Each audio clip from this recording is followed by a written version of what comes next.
तो जरा सोचिए, हम रोजाना अनगिनत नंबर्स का इस्तेमाल करते हैं, है ना? कैलकुलेटर पर कुछ हिसाब लगाना हो, फोन नंबर डायल करना हो या फिर बस कैलेंडर देखना हो। लेकिन क्या कभी इस बात पर ध्यान गया है कि इन सब के ठीक बीचों बीच एक ऐसा नंबर बैठा है जिसका इतिहास हजारों साल पुराना और सच कहूं तो बड़ा ही रहस्यमयी है। आज के इस विश्लेषण में हम समय में थोड़ा पीछे चलेंगे। हम उस एक अंक की कहानी खंगालने वाले हैं जिसके बिना आज की इस मॉडर्न दुनिया की तो हम कल्पना भी नहीं कर सकते। इतिहास का मतलब सिर्फ राजा महाराजा और बड़ी बड़ी जंगें नहीं होता। कभी कभी सबसे कमाल की ऐतिहासिक कहानियां एक बहुत ही छोटे लेकिन बेहद पावरफुल आइडिया से जुड़ी होती हैं। तो चलिए इस शानदार ऐतिहासिक सफर की शुरुआत करते हैं। अब यहाँ एक बड़ा ही दिलचस्प सवाल सामने आता है। मतलब हम अक्सर ऐसा मान लेते हैं कि नंबर्स तो हमेशा से थे, जैसे हवा या पानी हमेशा से मौजूद हैं, बिल्कुल वैसे ही। लेकिन सच तो ये है कि 0 या 0 हमेशा से यहाँ नहीं था।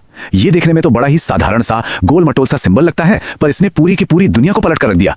तो सवाल ये है कि दुनिया बदलने वाला ये नंबर आखिर आया कहाँ से? इसका आविष्कार असल में किया किसने? सच मानिए, ये एक ऐसा ऐतिहासिक रहस्य है जिसकी जड़ें बहुत गहरी हैं और इसका जवाब उतना सीधा बिल्कुल नहीं है जितना हमें लगता है।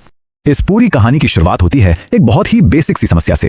इजिप्ट, ग्रीस और रोम जैसी उन महान प्राचीन सभ्यताओं के बारे में सोचिए। गिनती करने के उनके अपने अपने तरीके थे, लेकिन यहाँ एक बहुत अजीब सी बात थी। मतलब वो लोग विशाल पिरामिड बना लेते थे, बड़े बड़े साम्राज्यों का सटीक हिसाब किताब रख लेते थे, लेकिन अगर उन्हें कागज पर एक खाली टोकरी दर्शानी हो, यानी पूरी तरह से कुछ भी नहीं या शून्यता को लिखना हो, तो उनके पास इसका कोई तरीका ही नहीं था। उनके नंबर सिस्टम में ये एक बहुत बहुत बड़ी कमी थी। जब कुछ बचा ही नहीं तो भाई उसे लिखेंगे कैसे? ये एक ऐसी पहेली थी जिसने सदियों तक दुनिया भर के बड़े बड़े विद्वानों का सिर चकराए रखा। इस प्रॉब्लम को थोड़ा और गहराई से समझते हैं। जरा कल्पना कीजिए, अगर हमें बिना शून्य का इस्तेमाल किए एक 100 लिखना हो तो वो कैसा दिखेगा? उन पुरानी प्रणालियों में इसके लिए अलग अलग तरह के काफी जटिल सिंबल्स का इस्तेमाल करना पड़ता था। सच में उस जमाने में गणित करना दिमाग का दही करने जैसा था। बड़े नंबर्स लिखना या कोई मुश्किल कैलकुलेशन करना तो लगभग नामुमकिन ही था। शून्य का ना होना गणित के विकास के रास्ते में एक बहुत बड़ी दीवार बनके खड़ा था और इस दीवार को तोड़ना बेहद जरूरी हो गया था। तो उस बड़ी सी रुकावट को पार करने के लिए सामने आया स्थानीय मान यानी प्लेस वैल्यू का कॉन्सेप्ट। अगर इसे आसान भाषा में समझें तो ये वही इकाई, दहाई, सैकड़ा वाला सिस्टम है जो हम आज इस्तेमाल करते हैं। इसमें किसी भी नंबर की वैल्यू इस बात पर तय होती है कि उसे रखा कहाँ गया है। अब हमारे प्राचीन भारतीय गणितज्ञ अपने समय से बहुत बहुत आगे थे। उन्होंने इस डेसिमल सिस्टम को डेवलप किया, लेकिन एक पेच था। इस सिस्टम को सही से काम करने के लिए किसी खाली जगह को भरने वाले एक सिंबल की सख्त जरूरत थी। मतलब अगर दहाई की जगह पर कुछ नहीं है तो वहां क्या लिखेंगे? बस यहीं से एक खाली जगह को भरने वाले प्रतीक के रूप में हमारे शून्य की असली जरूरत पैदा हुई। चलिए अब इस कहानी के मुख्य दावेदारों की बात करते हैं, आर्यभट्ट और ब्रह्मगुप्त। उस दौर में प्राचीन भारत गणित के नए नए विचारों का मानो एक पावर हाउस था। वहां गणित सिर्फ व्यापार के लिए नहीं था, बल्कि लोग गहराई में जाकर इसकी खोज कर रहे थे।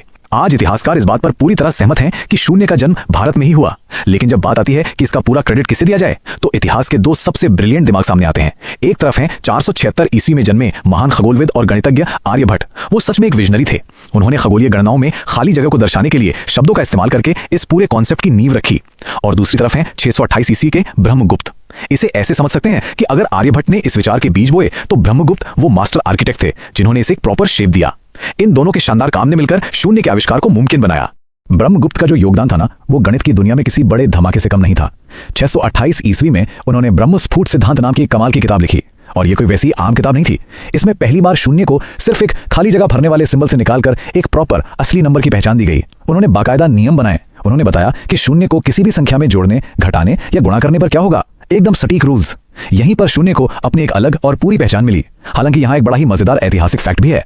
इतने शानदार नियम बनाने के बाद भी ब्रह्मगुप्त इस बात पर थोड़ा अटक गए थे कि किसी नंबर को शून्य से डिवाइड करने पर यानी भाग देने पर क्या होगा, जो कि आज हम जानते हैं अनंत या इन्फिनिटी का कॉन्सेप्ट है।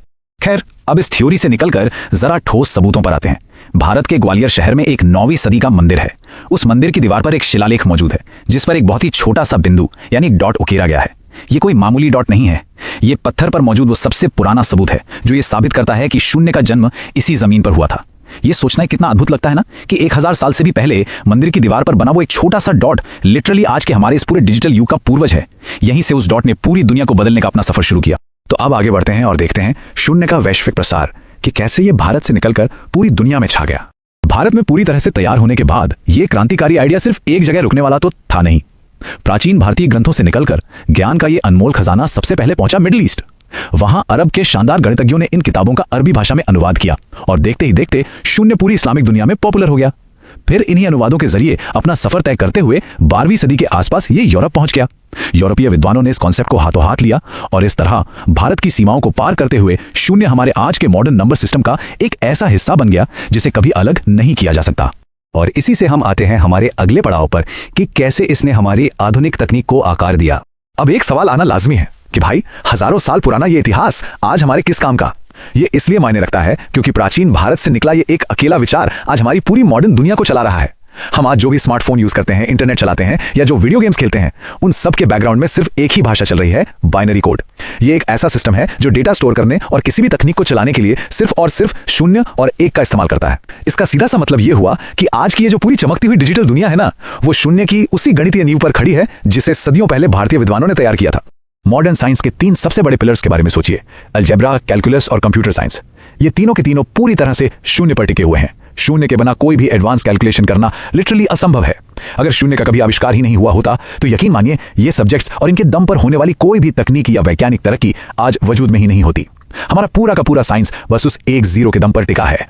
तो इस पूरी ऐतिहासिक यात्रा से हमें सबसे बड़ी सीख क्या मिलती है?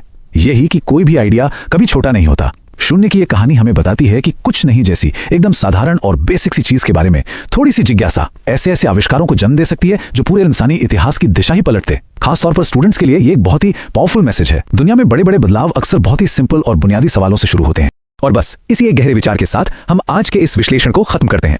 प्राचीन भारतीय गणितज्ञों ने दुनिया को सच में एक बहुत बड़ा और अनमोल तोहफा दिया है। इसलिए अब जब भी कहीं 0 लिखा हुआ दिखे तो उसे सिर्फ एक खाली जगह या 0 मत समझिएगा। उसे उस शक्तिशाली नींव की तरह देखिएगा जहां से आज हमारी मॉडर्न दुनिया की हर एक चीज की शुरुआत होती है। क्या हम कभी इस बात का अंदाजा लगा पाएंगे कि और ऐसे कितने छोटे छोटे विचार आज भी किसी के दिमाग में खोजे जाने का इंतजार कर रहे हैं? सोचने वाली बात है ना।